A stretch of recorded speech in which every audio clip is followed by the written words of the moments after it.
Yo, you not in our lane, so quit acting like we rockin' the same. What's funny comedy podcast? Are you not entertained? It's time to man up. My live people, put your hands up. From improvisations to stand up, we band up. These haters overheated. We going undefeated. Sit downs and live interviews. It's what the culture needed.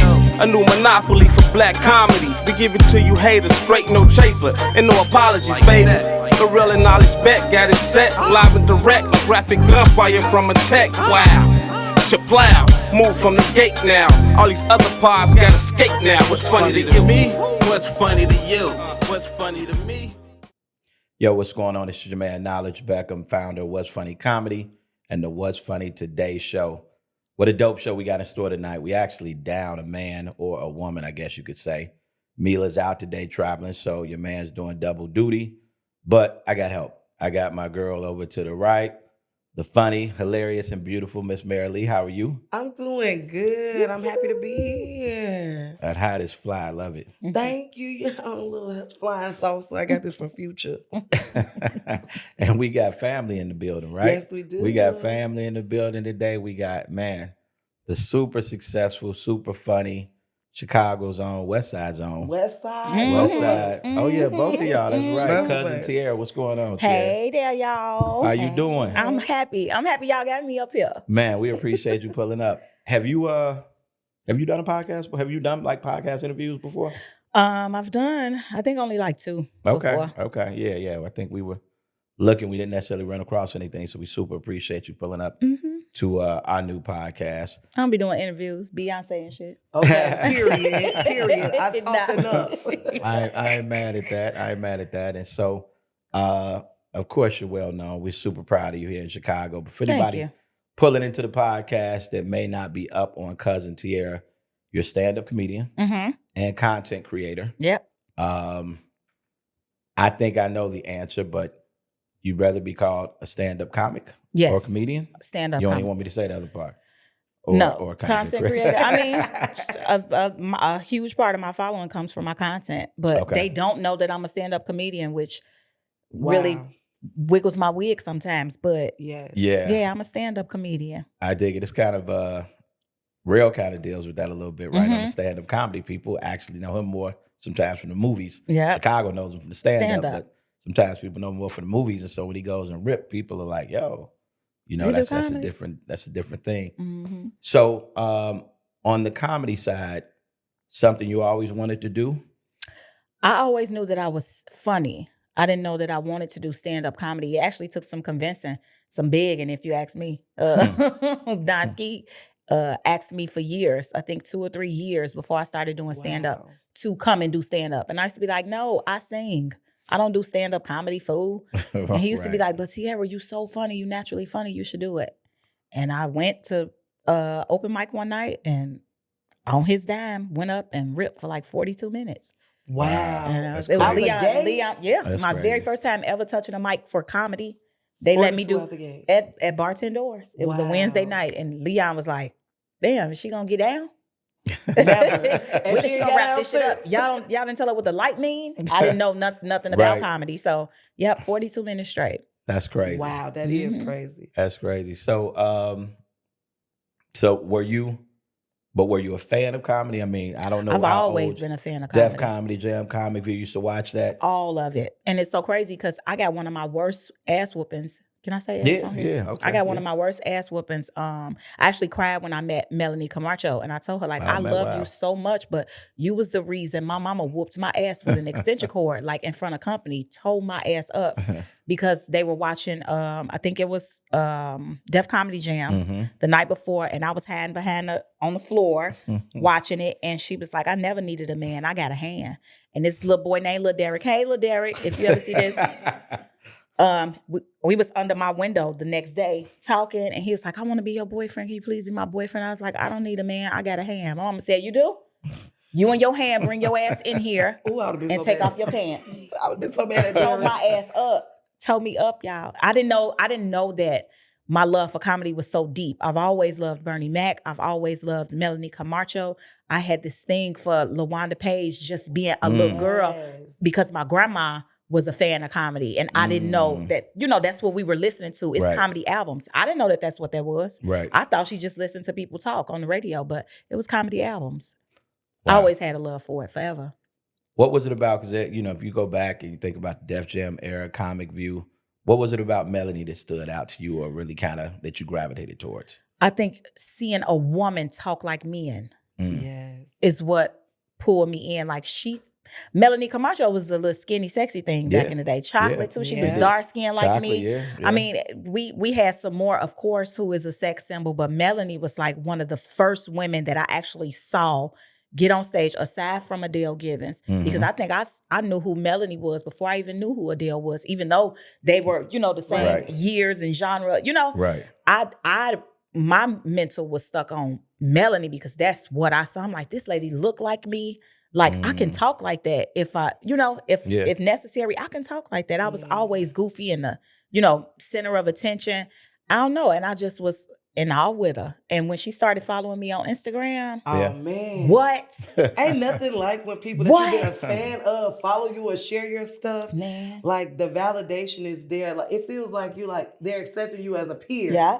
That's And what it that was is for me. nothing compared to that. I remember so many people like, and you just suspended in time. Mhm. Oh my God. Everything you post, you be like, Right oh my now God. today, with close to 1 million followers, I still get Wow. excited when I see comedic greats follow Right. me or Yes. respond. Jamie Foxx follow me. Oh, What? wow. That's, What? Jamie Foxx follow me. Tyler Perry follow me. What? That's it. Man, I lost my mind when Jamie Foxx followed me. I said, this nigga got me through the worst pregnancy of my life. It was the only Yeah. pregnancy I actually went through with. Okay. And it had the nerve to be a bad one.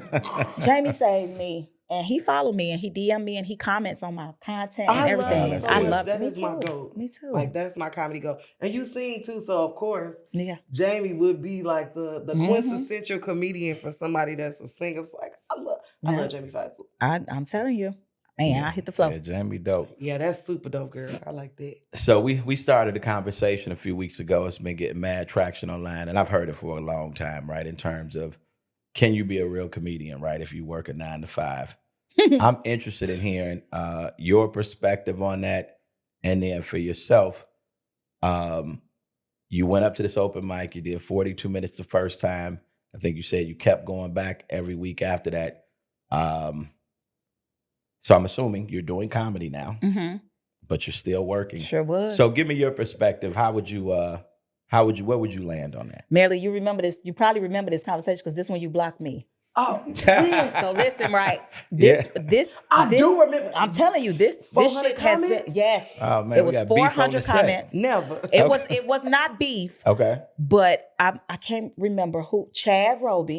It was Chad. Mhm. Shout out Chad Roby. He's also a comedian Yeah, here in Chicago. yeah. Chad Roby posted a status like, "Man, if you ain't hitting these open mics every day of the week, every open mic going to 3 and 4 open mics a night, you ain't serious about this shit." And so me being a very outspoken West Sider, I commented and said, "Well, you got me fucked up, sir. I got to work." And you Right. went crazy for 200. I said, I responded to everybody. Every time somebody responded to me, I responded to them. I don't give a fuck what you're talking about. I don't have to quit my job. I don't have to do 50 open mics a Right. week. If somebody is gonna give me a chance to go up on, I'm not begging for time. And that's because I didn't understand Right. how open mics worked. I really didn't Mhm. understand the grind of comedy. Right. Like but it was a lot of the comedians had to hustle hard. They had to do like chitlin circuit. Mhm.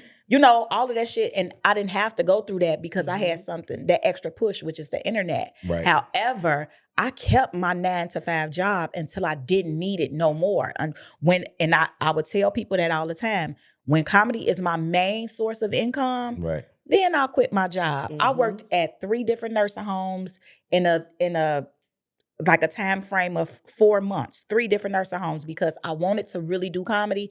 And sometimes my schedule would interfere with my going to open mics or even doing my own comedy room. So I'm like, well, I can't work here. Right. I would do open mics and then people would ask me, well, can you come and perform in my living room? You gotta give me $400. Because I ain't got my job no more. real. So can you have a 9 to 5 and do comedy? Are you serious about it? I think you are. I was Yeah. 100% devoted to comedy, but I had bills.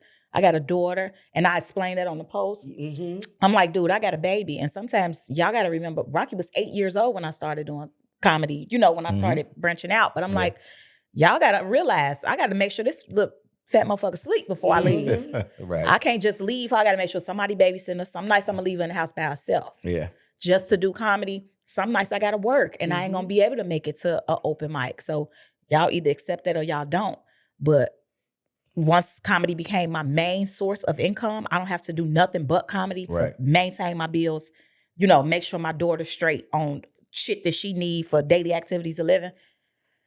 Yeah. Yeah, you came in hot, boo. I ain't gonna lie. Yeah. When I saw 400 comments, block immediately. I don't know what is going on. Not on my watch. Merely was like, bitch, block. I said, what'd I do? So what was your comment, Marilee? I don't even think I commented. I don't think it was like, a comment because I said I was like, keep on working or something, keep on living or something like that. You said somebody tagged you and was like, because Marilee roast and can do stand-up comedy. It was something to that nature. And I was like, well, I can roast too. I mean, that's not really comedy. And you said that's not comedy. Bitch. Block. I don't even think. Block immediately on everything though, and this was like 7 years ago. Yes, wow. 7, and I'm still blocked. Ain't I? You know what? I yes, am. You are. Go find me. Unblock Tonight me. is the night that I fall for you.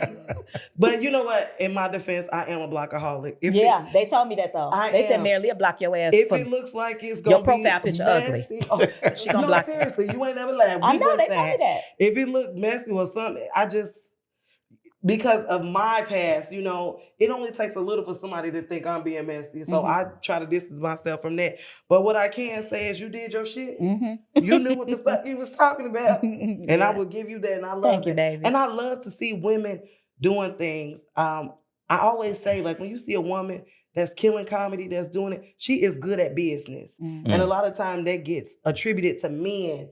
They try to throw women, we'll throw you in a lineup or you can open. Yeah. But being the boss, picking the openers, booking the shows, you are a great business person as far as just in general. Oh, excuse me. And as a woman, girl, you doing it because they're not trying to give us nothing. Mm-hmm, that's true. They're not giving us nothing. Thank you so much. Yeah. So, yeah, I love that. Wow. Appreciate that story. Just like, bitch. No, I'm kidding. I'm joking. But so, Tiera, how did you, because these are, one of the reasons we do this podcast is that these are conversations that oftentimes are happening, right? We're just having them on a larger scale. So you start comedy and stand-up comedy in 2017. Mm-hmm. Was it a conscious decision that, hey, I'm doing this stand-up, but I'm going to use this social media as well to grow my following? Was it strategic? Were you just like, I enjoy it, so I do it? What was the thought of that? Did that just something you fell into or something you strategically thought about? Initially, I just, I was doing videos. I was doing videos in like 2015, but they weren't content videos. It just would be me talking shit to like my residents that I, worked with. And then once I saw how social media can broaden my audience, I'm using it for promoting my At first, I wasn't even really doing no videos. Had a couple videos go viral, and then the followers started flowing in. So I'm like, hey, y'all should come and see me at Scoreboard on Thursdays. Next thing I know, I'm pushing this on my page, and I'm also doing funny videos. And I saw how much my first tour, 70% of my tour was sold out. The very first tour. Wow. The second tour, 80% of my tour was sold out. I've only done 6 shows on this tour. My Texas run is my very first time ever performing in Texas. Every last one of those shows sold out. Houston Improv, San Antonio, Arlington, and it was one more. Can't remember.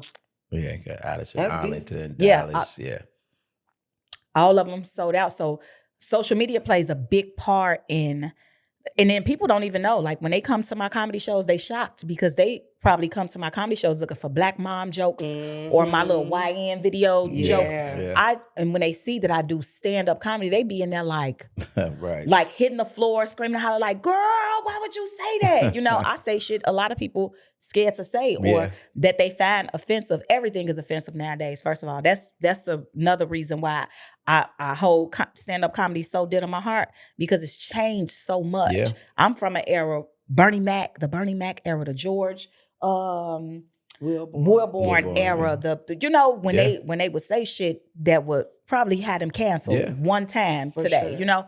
And that's why I think to keep it just as organic as possible, I say it, but I let people know I'm not saying this in an offensive way. I'm saying I can talk about gay people because I'm gay on Saturdays. You see what I'm saying? Like on the weekends, I fuck around. So I could talk about whooping my daughter ass. Because I could talk about y'all whooping y'all kids because 7 days a week, I'm on my daughter ass, whether I got a pop her in the head or, you know, this is, I don't believe in, you know, making everything so offensive nowadays. I ain't trying to offend you. I want you to laugh through your pain. I want you to be able to laugh at, because these are reality comedy. Yeah. Everybody go through certain shit.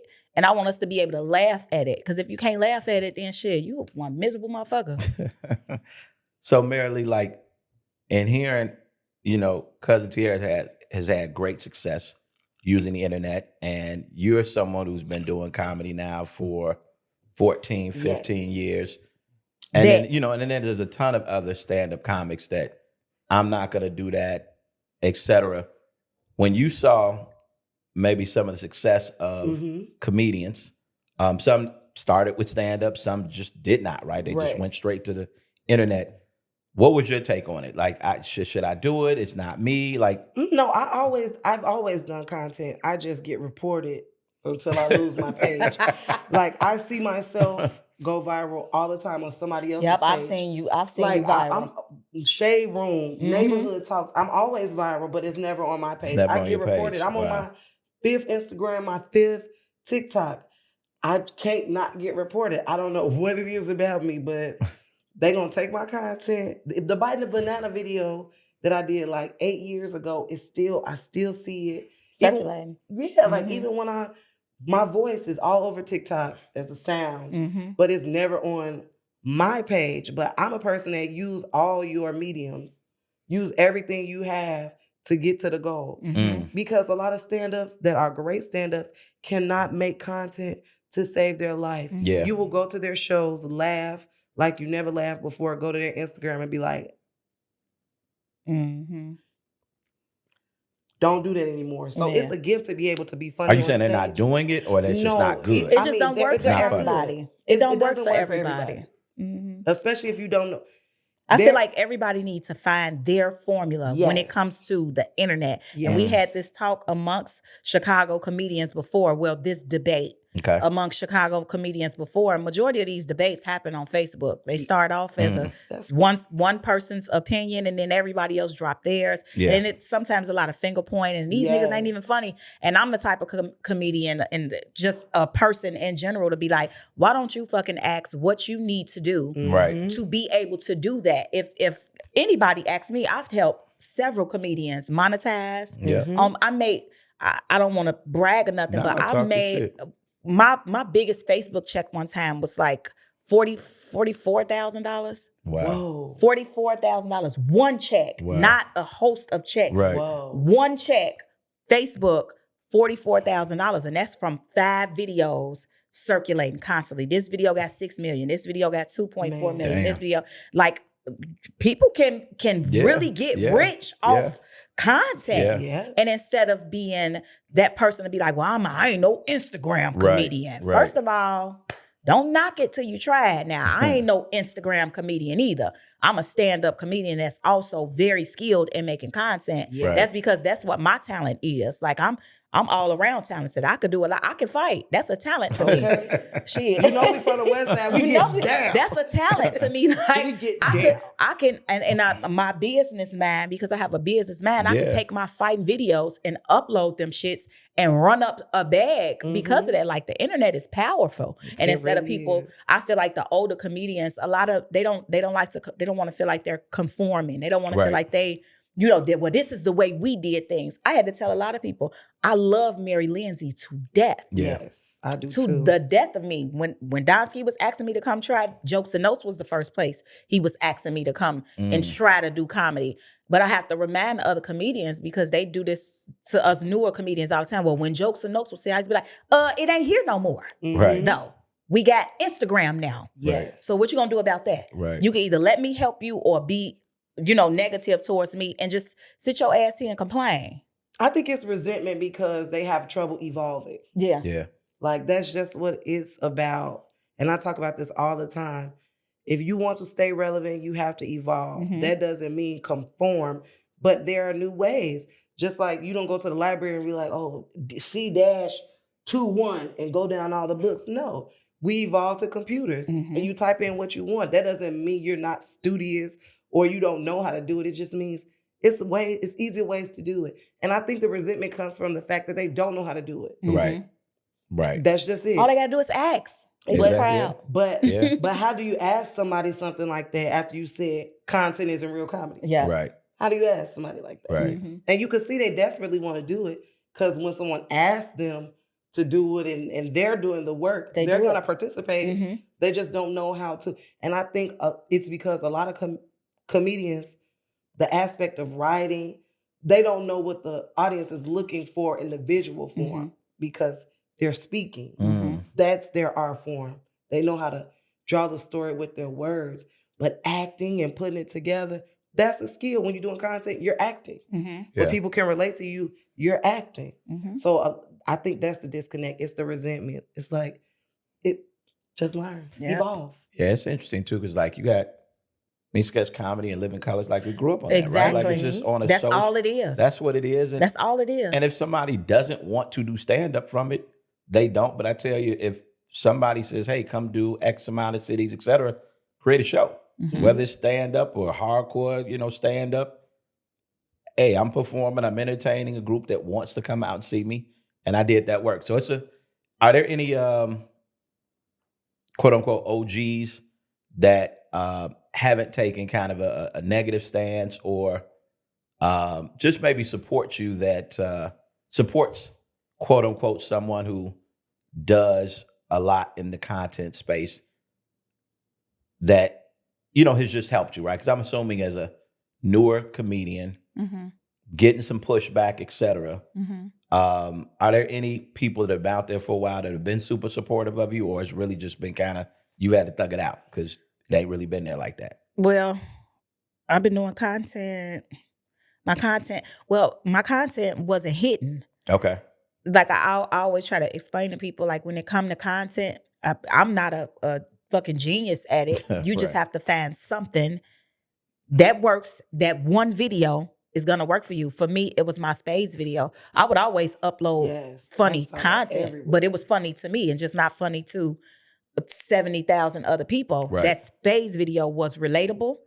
And it was actually funny. Like, people think that I actually got kicked out of my grandmother's house. I was literally acting. I don't even know how I came up with the fucking video, but I didn't have a lot of people to jump on my bandwagon until the spades video. The spades video was the video for me. Okay. That made like veteran comedians like, oh, this shit is funny. Right. We had Ricky Smiley posted. I think Snoop Dogg who is the #1 Instagram celebrity. He posted it, and he ain't even, but he does have a comedy show, right? Yeah. He did with Melanie Camacho. So he can identify what funny is and what would be funny to other people.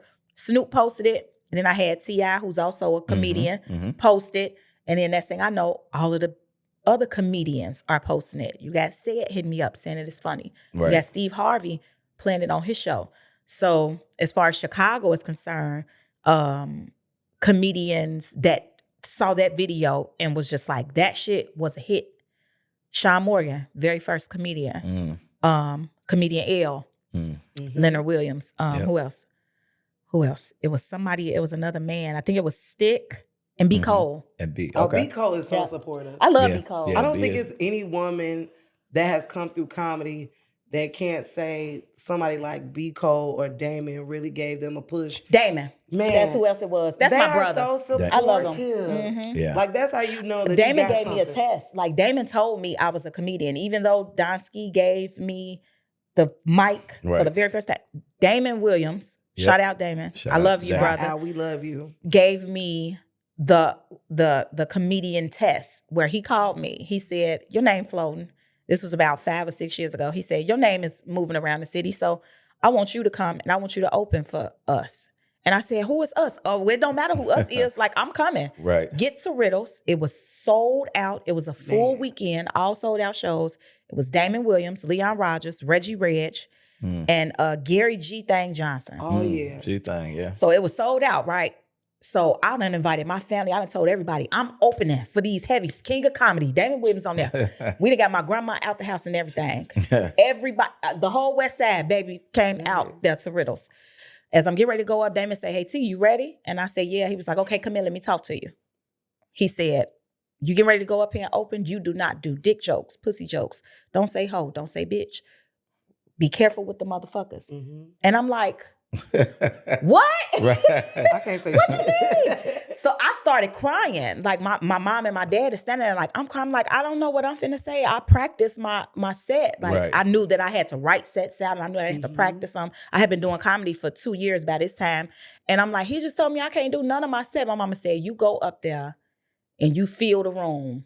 And whatever you feel, that's what you say. I said, but he said I can't say I want my ass licked. My mom was like, don't say you want your ass licked. Right. Think about something else. And when I got up there, was an old white man in the front. And my core memory, one of my core memories is me being a CNA and wiping a white man's ass. And I got up there and told jokes about being a CNA and how hard being sanitary is. And that shit hit. I still got the videos. That shit was smack. I came off stage. Damon was like, I didn't know she had it in her, but she did. She passed my test. I'm proud of her. That's dope. He said, don't you leave. And I said, I ain't going nowhere. And then once the show was over and everybody left, he said, I want you to come back for the rest of the weekend and you getting paid. I said, nigga. That's it. That's literally, dope. that's how Damon rides. Like he told my mom, he was like, your daughter funny, she gonna do something. And he always gonna put money in him and B. Cole. They gonna put money in your pocket. They gonna make sure you cool. Leon too. And I love that as a woman comedian, like somebody that takes you under their wing without the funny business, with genuine love for the game, knowing that you have something to contribute. And that just feels so good because these are the people that I watch you on TV. Yes. What? That's what I was telling my daddy. Like, y'all don't know who that is. Y'all better know who that is. I used to be like, excuse me, I'm steady burping. What kind of water that is? Damn. It's antacid in the water. It's a Pepsi they see in there. With a splash of Pepto be his mouth. As women in comedy, how do you all sharpen your, and it may be different, right? Because you guys are doing different things in different spaces. How do you kind of sharpen your pen game in terms of coming up with new material, et cetera? I know as a newer comic, a lot of times you are out every night, open mics, et cetera. As you're in the game a little bit longer, that might not be the same motion. And so I'll start with you, Mary Lee. So how do you sharpen your pen game when it comes to getting better as a comedian? And then obviously, Tiera, you as someone who's found this success right online and that they busting down checks, I would assume that would have me start gravitating toward that even more and maybe less with the stand-up, but I'm going to do stand-up because that's where I'm torn, right? So I'm interested to see how both of you all tackle that. Well, after a while, you kind of learn how to trust your own comedic taste, your own comedic mind. After a while, you know what's funny, or you should. You know what's funny. You know what they're going to like. Sometimes you'll think of something 5 years later that goes with the joke that you told 10 years ago. Yeah. And it goes from a 5-minute joke to a 20-minute joke just because your mind is always working.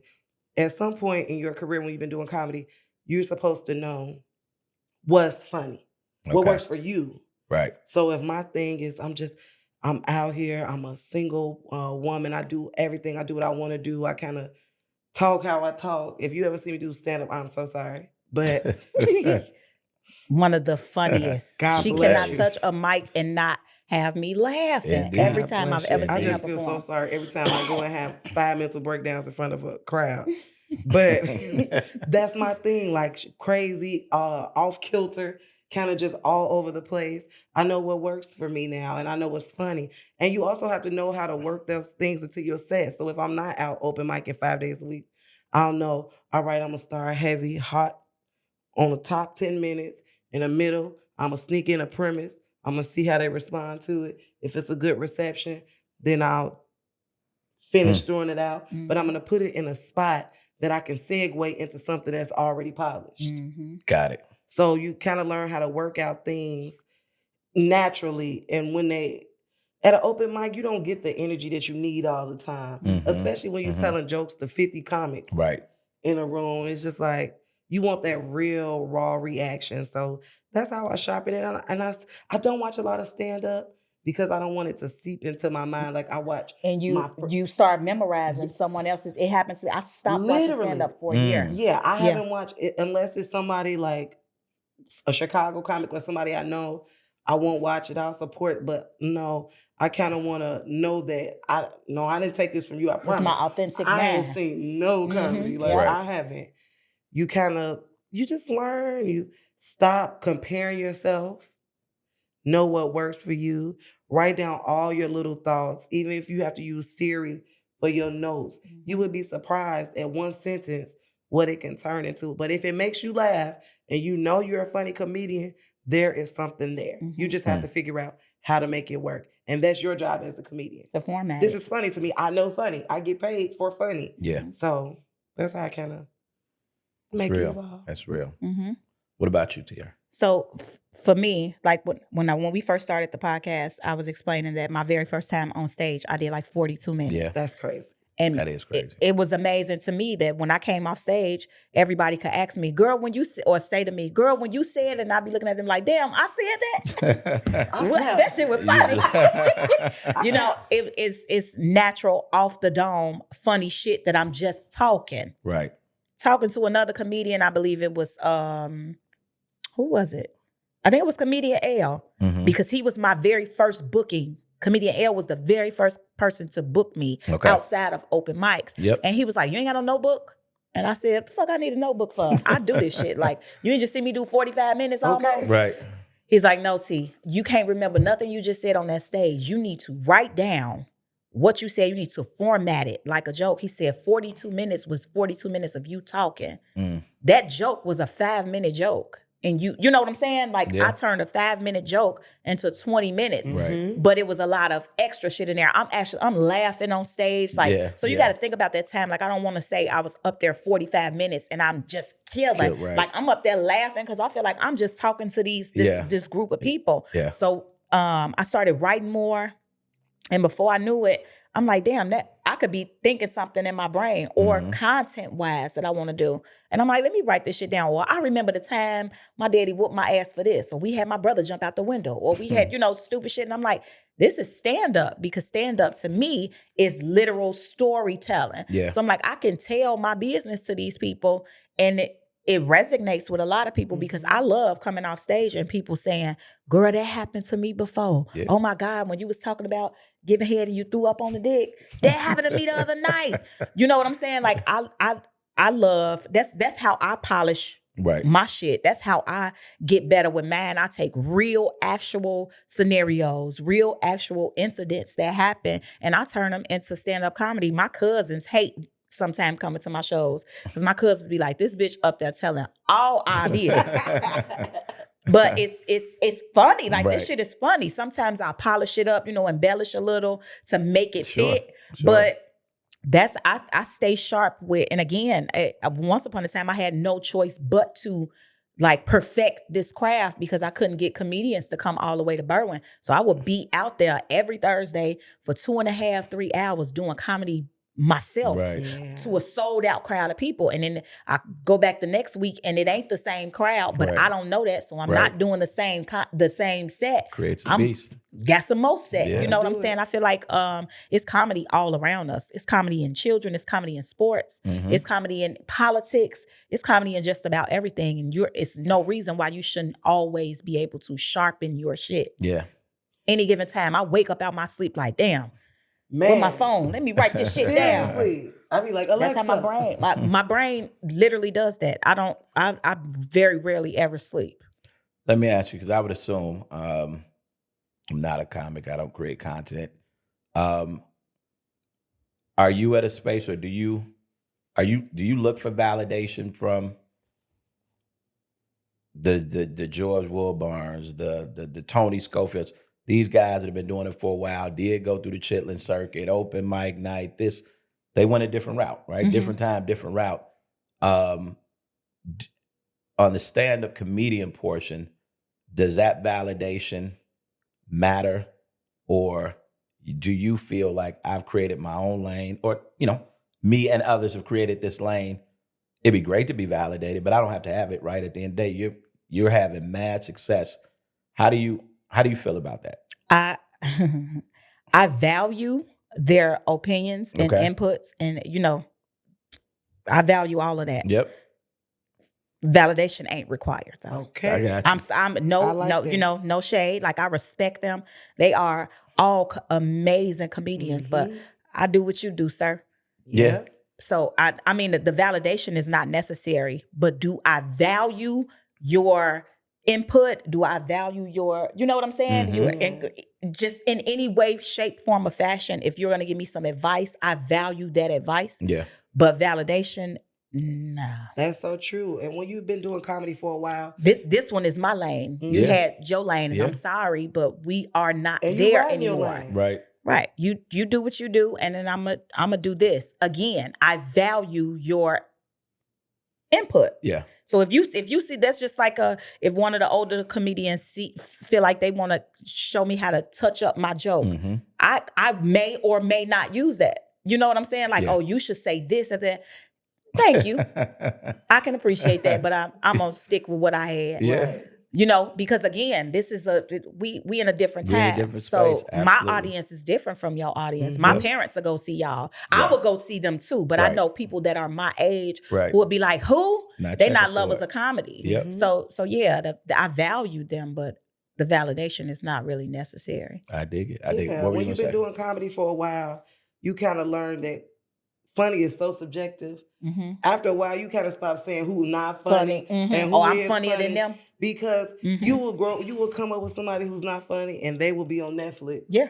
the next day. Yeah. Right. So you kind of know that what's funny to me doesn't mean that 100,000 other people don't think that's funny. Yeah. So it's just not my niche or my lane. And I think what gives funny women the edge is because nobody thinks women are funny for real. Yeah. Yeah. So when you actually funny, it's like, Well, I think I know a lot of funny ass women. One of my cousins, Lil Pam, fucking hilarious. But she's terrified of, like, she don't do like stages and none. She Mhm. just say funny shit. Like, me, her, and one of my boyfriends was kicking it one night. I lie to you not, and we was watching the game. You We said love me, her, sports. one of my boyfriends. That's what I said. Tiera. That's what I You heard. said. That's why I said I was trying to roll through that. But me, her, You're one of my messy. boyfriends was Yeah. extremely. stop being messy. That's And hilarious. I think it was sports. Some sports shit was on, and it had to be like the Sports Center or something. Mhm. And you had Charles Barkley, and you had somebody else talking. She was like, "Put them motherfuckers in a reading contest." I'm sick of it. That shit was so funny. Me and him hit the floor. I'm like, "Cuz, where did that come from?" She said, "Both of them motherfuckers slow, just talking." Just talking. She said, "I want to hear them read out loud." Real tall. When you that tall, you gotta be slow. Ain't no way no blood get to your Hey, brain. when I tell you, we get together, she's a Pisces, and when we get together, I believe in how you link with certain zodiacs, Yes, and y'all me just click. too. My other favorite cousin is an Aquarius, but it's me and her link together. It's always funny. Our whole family say Pam and Tiera are the two funniest motherfuckers in this family, but I Pam love don't it. do comedy. So I'll call her like, cuz you think this shit funny? She'd be like, that shit was garbage truck juice, bitch. If you delete it now, Such a don't Pisces. say that shit on stage, dummy. That's how she talk. Right. Pisces. But My mama Pisces. but I find that funny, and I be Yeah. like, you just don't get it. I'll go out there with a joke and it'll hit. So Right. bitch, you don't know comedy. I know what I'm talking about. What's your sign? I'm a Cancer. Okay. Oh, I get a Me little and bit Niche, of that. Yeah. Mm-hmm. I rock with Cancer. So I'm gonna give you some names. Okay. Give you some names and just give me a little brief some thoughts. Okay. Thoughts about that name. So let's Keep it short and sweet. yeah. Okay. Lil Rel. Successful, genius. Man, I'm proud of him. I love Real. Like, he has literally created a lane on his own. And just for me knowing him personally, Mhm. Real, one of the big dogs, his resume is fucking impeccable. Strong. Real I'm talk. so proud of him. Strong. Like, even from when he was fat, Mm-hmm. the nigga always been busy. And Yeah. I love that. Just Niche. Fucking hilarious. That's my road dog right there. That's my Yeah. girl. She is one of those very natural, super funny Yeah. homegirl type. You know what I'm Yes. saying? Yep. Comedians. Niche, I see Niche get on stage and I just be like, this bitch so funny, man. Where did they even come from? What? Yeah. For real. What? She remind me of me. And I don't know why, but from the first day I met Niche, she probably didn't even like me when she met me. But I was like, this bitch remind me of me. That is crazy. Yeah, but that shit's Niche love effortless. everybody. yeah, she yeah. do. They do. Yeah. Mojo Brooks. Man, that's my road dog. Man, if I could give you a word to describe Mojo, it's gonna be hungry. That nigga murdering everything moving. And I can remember when he first started. Like we are around in the same, like in that same time frame. Man, I'm super proud of him too. That's my brother. I've done skits with him. Yeah. And he's helped grow my audience just from me being naturally funny and him being naturally funny. You had people on there like, I follow both of y'all. I didn't know y'all knew each other. Like, I love that nigga. I'm proud of him. Proud of you, Mojo. That's what's up. Great job. You're Mount Rushmore. Let's say active comics, right? So Active. we love Richard, we love Eddie, but they're not active. So active Mount Rushmore. Let's do it like this. Let's break it down. Let's do men, Mm-hmm. and let's do an all woman Mount Rushmore. Cool. Miss Rushmore. Okay. I like that. So my Mount Rushmore would be, as far as active comedians, Mm-hmm. of course, Dave Chappelle. Okay. That's hard because I don't be No. picking Yeah. favorites. I don't Yeah. be picking favorites. I love, like, even though Jamie hasn't done stand up in forever, Yeah. that his special was touching and it was equally funny as it was touching. Mm-hmm. He is one of my comedic favorites. So I would say Jamie Foxx. Okay. I'm gonna have to say Lil Rel Howery because of his catalog. I don't know any other comedians from Chicago that have that many specials. Yeah. Man. Facts.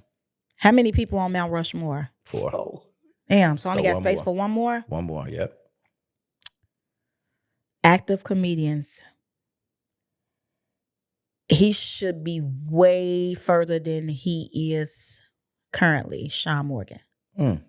I put him up there. Sean Yeah. Morgan, one of the coldest men I've ever seen. I didn't know that they had a thing called shining. Like, Shining, niggas that was was- really what? spinning. That was I didn't- hilarious. That was whole, like 3 years Yeah. straight. Man, Shining. that's why I give him that Mount Rushmore. I see relevant comedians right now today doing Sean Morgan jokes from 98. Yeah. Yeah. Like, Yeah. I've literally said, so I won't say who the comedian is, but I have a decent relationship with this specific comedian who is a big, big name. And I was like, you did Sean Morgan joke?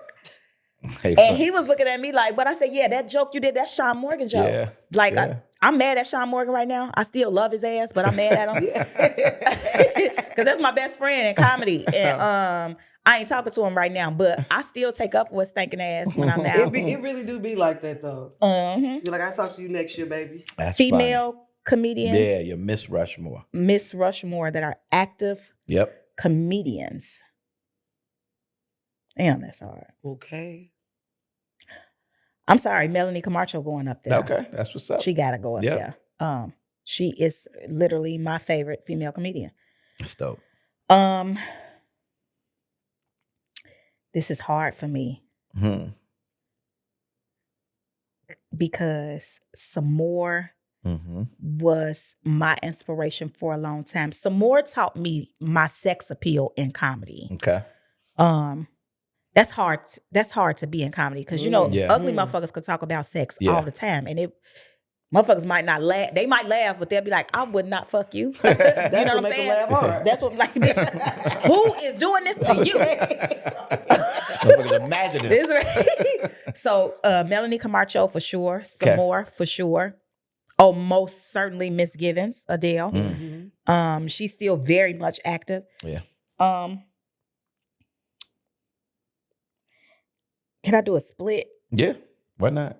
Okay, so I'm throwing Niche up there because I've seen this young lady shoot her own motherfucking special off a cell phone. And it was funny. Yeah. And along with Niche being up there, I'm a drop Auntie Monique in there. Period. Because she was like one of those women, groundbreaking. Yeah. It was I forgot what it was called, but they would be in a circle like a ring looking thing, and they would roast. Do y'all know what I'm talking about? It was a long time ago. Yeah. I remember. And they would roast. And I watched Monique up there sweating hot, sweating her makeup off, roasting these men, laying their ass out. And I'm like, I can do that.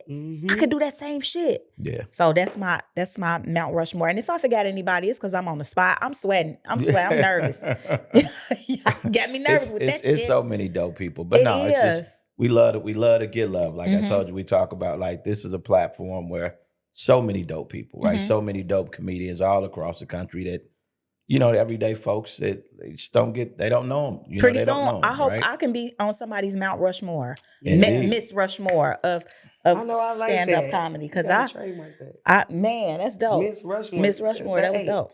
So really quick, we're getting ready to wrap up. I know you're getting ready to go back out on tour. By the time this airs, you may already have started your tour. But remember back to the first tour.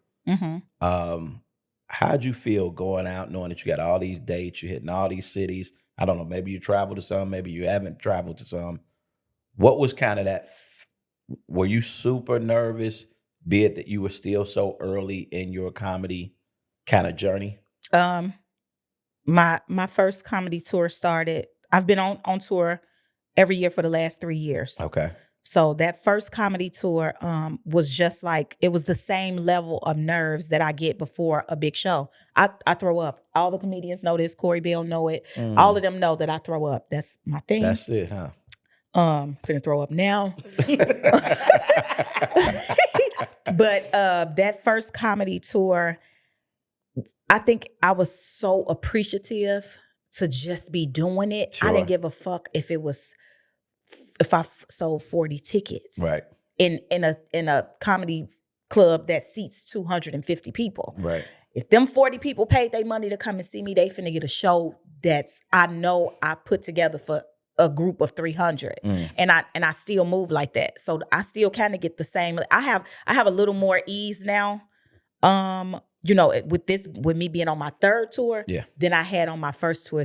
I'm kind of getting used to being on the road, and then my anxiety isn't as bad now. Like I know how to greet people. The shit freaked me out seeing people freak out to see me. When they see me, they be like, "Ah!" I be like, "Bitch, calm down.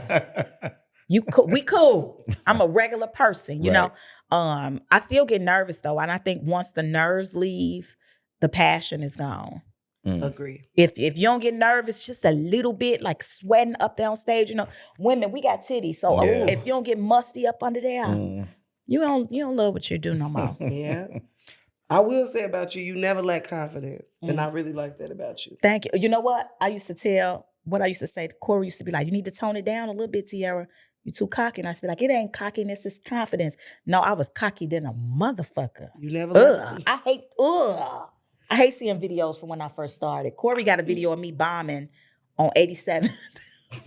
What a place to bomb. Not on 87. I was on God. 87th in the theater, and I was Okay. doing a show with Baldhead and them, and I Oh, bombed okay. horribly. And Corey had that shit on video. And she sent it to me. I said, "You a shiesty bitch, because why is you walking around with this? Right. Delete The it." video. Man, right. there's so many videos. She said, "I'm of not me. deleting this." I said, "You know what? Don't keep it. I need that." That's I the need that. growth, though, when you look back and you be like, Cringe. Like, I found the video of my first set. Number one, I had on a peplum dress with a blazer. This your shit. You ain't wrong. Why the fuck would I have that on? The outfit was funny. Lord. First of all, bitch, go home and do some taxes.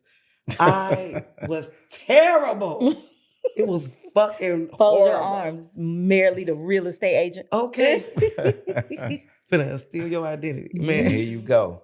So we'll close out on this. So you're still early in your journey. Yeah, I am. Right? You're still Super. early in your journey. Where would you put yourself on a scale of 1 to 10 in terms of just your comedic chops? Where do you think you are right now? Like, if you had to give yourself a number. Like, rate myself? Yeah. 4. Really? Yeah, because I still take my fun on stage. You know what? I'm gonna say a 5. Between 1 to 10, Yep. I'm gonna say 5. Okay. One of the reasons why I say 5 is because with me mastering my material, Mm-hmm. I learned how to completely do without crowd work, which was extremely hard for me, Yes. because I want you to talk back to me, Right. you know, and that came with, like I said, mastering my sets. I've always been comfortable with entertaining. I'm an entertainer by heart. My dad sing, all my brothers sing, my sister sing, I sing. Like, we were literally the Jackson 5, just not as cute. You see what I'm saying? We struggled facially, because we all look like my daddy. He just all right, you know. But I've always been an entertainer, so I've always been comfortable entertaining. Yeah. And I think with the years passing and me doing it so often, I grew to have, you know, a little more confidence every time. And I think that's what helps me too as a comedian. And I'm always willing to learn. I still love the art of comedy. I love watching other people do comedy. When Rail have a special, I watch that son bitch. When Deion Cole have a special, I watch that motherfucker. When Dave have a special, I watch it. Yeah. When Mojo is here and performing, I'm back there watching. I went to Said's show. I know we wrapping up, but I went to Said's. The last time Said was just here was Said, Chico Bean. It was a few of them that was just here, and I was backstage, and there was so many people like, Tiera, and I'm just like, hold on 1 second, because I'm standing back there and I'm watching them on stage, like, oh my God, you know, still learning. I feel like it's never too, you know, you can never know too much. I'm always open to learn. So that don't mean you motherfuckers come out there and be trying to change shit out of nowhere to me. I think you should write this. I ain't doing that. That's dope, man.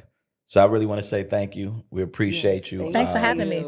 Proud of you. Like I said, I just got kind of introduced to you. So appreciate you doing the festival. I know who your name, when they said your name, I said, knowledge is a fucking legend. Oh, thank you. I appreciate it. But yeah, seeing your stand up, not even really seeing it there, but I have the footage. So going back and checking it out, I'm like, and not knowing your full story, I'm like, nah, this ain't no motherfucking internet comedian. Like, she do comedy. You know what I'm saying? Like, I done seen a ton of people. She does stand-up comedy. So to see the success, super dope. And I hope you can catch one of my shows. I'm here with Niche. Me and Niche got a show. On my birthday. oh yeah, that's right. On the 15th, right? Yeah, You on coming my to the show? birthday. Yes, I am. That's the only We thing gonna that have I a time. planned Okay. for that February, day. and then I'm here again in April, because Okay. that's part of my tour. But I'm definitely let me know when that way you can see my whole hour. Yeah. Thing. How much time do you do? Sometimes if I don't take comedians with me, I do an hour and a half. Wow. That's dope. But that's when I incorporate crowd work. That first hour is all written material, my set, and then of course 30 minutes finishing up my set, and then incorporating a little crowd work. But when I take another comedian or two with me, I do 45 minutes, an hour, hour 20. I try not to overdo it, but I love the stage. I love it real bad. So they be having to pull a bitch off. I know They be that's having to. right. We So got real weed quick. back here. We got weed. You got me. right, y'all. Y'all have a good night. Love y'all. Gotta You get don't this say. done. So make sure that you follow these super talented young ladies. Mary Lee, where can they check you out at? You can find me on my 7th Instagram page at V Marilee. That's TheeMarile 2.0. And on TikTok, it's The Marilee again. TheeMarile. If you can't spell again, I don't know what to tell you. Mm-hmm. And Cousin Tiera. I'm on all social media platforms as at my cousin Tiera. On Instagram, it's at my cousin _Tiera. YouTube, same thing. My cousin Tiera. Facebook, my cousin Tiera. TikTok, Snapchat, OnlyFans. Period. No, I deleted my OnlyFans, so don't look for I me on still there. got it. I deleted mine. Still It got got it. too crazy. I started seeing comedians' names. I said, you want to And see then my they go booty? back and change it. Yeah. And then they go back and change Talk their about your name, Fred Dark White. Man 221. Yeah, No, Fred. no. This Fred. No, nigga. That's Frederick. I know who you is. You comedian. What's his name? You a freaky fraud. So make sure you check in with us. What's Funny Today's show. Make sure you follow us. Go to our YouTube, subscribe at What's Funny Comedy. And again, bring you the best in urban comedy every week. We premiere every Sunday night at 7. And we see you next week. Peace.